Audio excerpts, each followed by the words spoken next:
Sejarah daripada batu gantung ini menurut sepengetahuan kami sebagai orang tua daripada Indah Situmorang, dan kebetulan saya juga pelaku budaya dan seni di Kabupaten Samosir.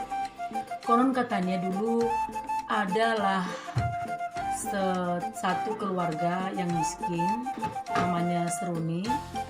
Dia mempunyai periban atau anak dari bibinya yang kaya, dan mulai kecil Seruni ini sudah dibiayai oleh bibinya atau namborunya. Dan harapan daripada pihak laki-laki atau bibinya itu, setelah nanti besar Seruni ini akan menjadi menantunya. Tetapi setelah Seruni dan paribannya tersebut sudah besar, Seruni mempunyai pacar atau hubungan kepada satu orang pemuda yang namanya adalah si Lambok, dan mereka sudah menentukan kapan akan mereka menikah. Tetapi karena Seruni sudah besar, keluarga daripada bibinya datanglah mengunjungi keluarga daripada Seruni untuk menagih hutang atau janji mereka, karena kalau ketika mereka besar mereka akan dijodohkan. Kejadian itu sampai kepada ke telinga Seruni. Maka Seruni mengatakan kepada mamanya dan bapaknya kalau dia tidak mau dijodohkan kepada paribannya atau anak bibinya karena dia sudah punya tunangan. Kemudian anak namborunya datang tepat pada waktunya. Anak namborunya dan keluarganya datang ke rumah Seruni menagih janji itu. Ayah Seruni memaksa Seruni untuk jadi kepada anak bibinya tadi, tapi Seruni tidak mau. Beberapa kali permintaan itu ditolak oleh Seruni, dan sampai ayahnya menghukum dia dan mengikat dia. Tetapi dengan bijaknya ibunya menyuruh dia ke rumah tulangnya. Di rumah tulangnya ditemui oleh bapaknya dia dan dibawa kembali ke rumahnya. Maka dijadikanlah mereka menjadi suami istri.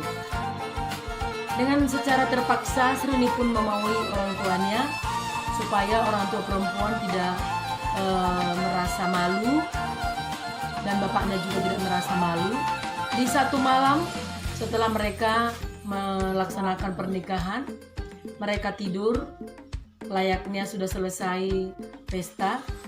Tiba-tiba anak namborunya tadi, yaitu anak bibinya tadi, terkejut melihat Seruni ada di sisinya, dan dia menjerit-jerit ketakutan.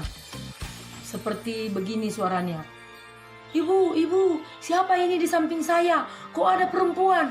Tolong saya, tolong saya. Saya tidak mau ada perempuan ini di samping saya." Kira-kira begitulah.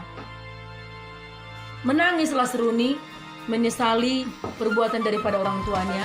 Maka dia berkata, "Ayahku, mamaku, bapakku, kenapa kau paksakan saya kepada anak namboruku ini, kepada anak bibiku ini? Saya tidak bisa menanggung malu ini, karena dulunya pun saya bilang saya tidak mau dijodohkan." Dia putus asa karena suaminya sudah pergi ketakutan, dan bibinya juga mencari anaknya atau suaminya.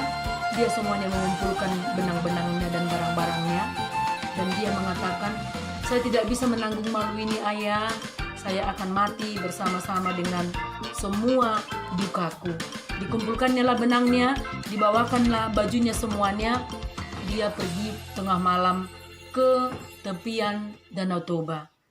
Setelah di situ dia gak tahu, dia anjingnya juga ikut dari belakang mengikuti Serunai, dan tiba-tiba dia mau meloncat, mau bunuh diri dari tepian Danau Toba.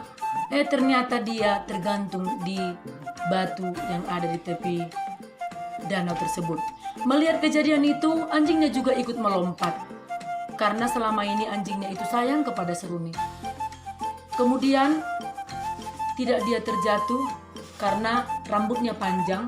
Rambutnya itu tergulung di batu tersebut, dan disitulah Seruni tergantung.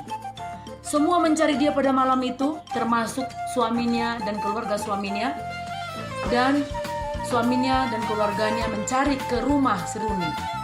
Orang tua Seruni mengatakan, "Seruni tidak ada di sini. Kemana rupanya kalian buat?" Mereka ketakutan, kemana semua satu kampung itu mencari dia, dan jejak kaki diikuti satu dengan yang lain.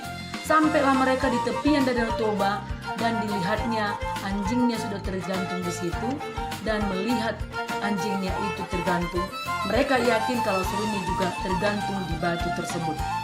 Mereka lihat ke bawah, ternyata Seruni, yaitu anak mereka itu, sudah juga tergantung. Itulah sejarah daripada batu gantung.